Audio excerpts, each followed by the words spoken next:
द्वितीय महायुद्ध में आज़ाद हिंद सेना की रानी लक्ष्मीबाई रेजिमेंट की महिला पलटन जो थी, ब्रिगेडियर, वो परेड करती हुई बैंकॉक की सड़कों से निकली।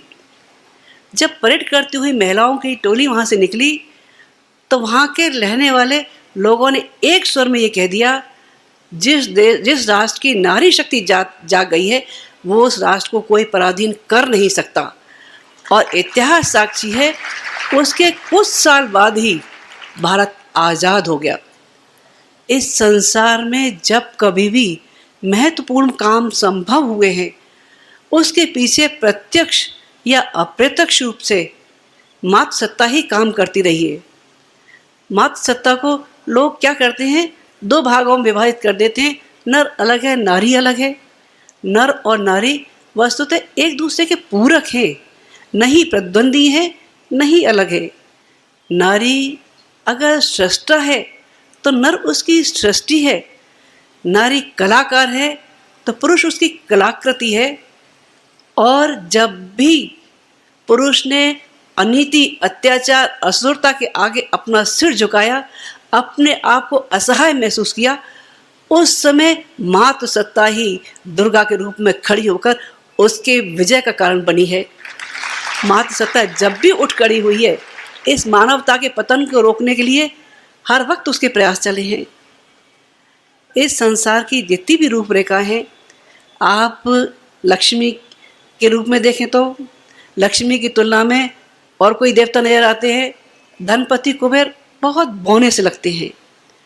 और विद्या की देवी सरस्वती की तुलना में कोई देवता है, कोई देवता नहीं है। और देवी दुर्गा तो अकेली ही सारे देवताओं के बराबर अकेली दिखती हैं। और आप कहते हैं तो ये तो पौराणिक चीज़ें नहीं, अगर वर्तमान पक्ष में भी देखा जाए, अगर राम साथ नहीं है तब भी सीता के बच्चे राम से कम नहीं हो सकते, राम के अश्वमेध का घोड़ा रोकने के समर्थ हो सकते हैं। दुष्यंत भूल भी जाए अपनी शकुंतला को, तब भी शकुंतला अपने बच्चे को जंगल में जन्म देकर वो संस्कार दे सकती है ताकि उसका बालक चक्रवर्ती सम्राट बन के खड़ा हो जाए। सावित्री अपने पति को, सत्यवान को यमराज से छुड़ा कर ला सकती है। इस संसार में नारी जीवन का अतीत इतना शानदार रहा है कि जब भी उसे याद करते हैं मन श्रद्धा से भर जाता है।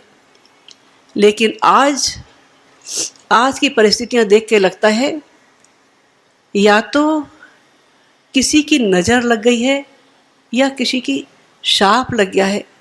आज नारी जन न्यायालय के सामने न्याय की भीख मांगती है, उसे और अधिक तिरस्कृत और अपमानित न किया जाए।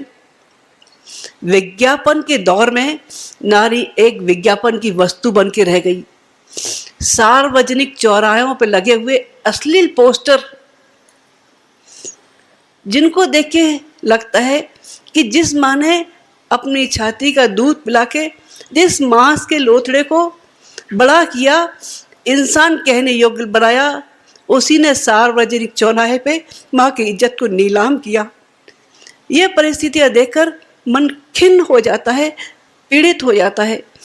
आज किसी की हिम्मत ये नहीं पड़ती कि पोस्टर में लगने वाली बच्चियों के फोटो वो किसके हैं, वो किसकी माँ है, किसकी बहन है, किसकी बेटी है, किसी की पत्नी है, पर किसी की हिम्मत ये नहीं पड़ती कि उन अश्लीलताओं का निवारण किया जाए। आप में से इतने सारे लोग बैठे हैं, प्रश्न एक है, क्या अपने घरों की बहन बेटियों के गंदे चित्र सार्वजनिक चौराहों पर लगाना पसंद करेंगे? शायद हर एक का जवाब एक ही होगा, वो होगा ना। जब ना ही है तो गंदी बात आती क्यों है? क्यों नहीं अश्लीलता की होली जला दी जाती? क्यों नहीं उन चित्रों को फाड़ के फेंक दिया जाता? सार्वजनिक चौराहे पर बिकने वाली पुस्तकें, जिनमें नारी की मामले में जो जितनी भी किताबें छपती हैं, उसमें क्या छपता है?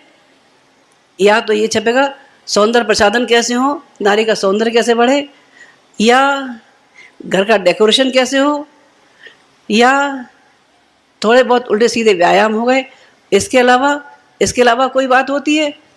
इसके अलावा किसी का ध्यान इस बात पे नहीं जाता, नारी राष्ट्र निर्मात्री बन सकती है, उसकी ओर किसी का ध्यान जाएगा? किसी का ध्यान नहीं जाएगा। नारी को आज सौंदर्य प्रसाधनों के ढेर में एक रंगी पुती गुड़िया भर बना के रख दिया। आज वो रंगी पुती विवश बाहर से मुस्कुराती, लेकिन अंतरंग उसका रोता हुआ कि उसकी प्रतिभा का नियोजन कहीं हो पाता है? प्रतिभा का नियोजन नहीं हो पाता।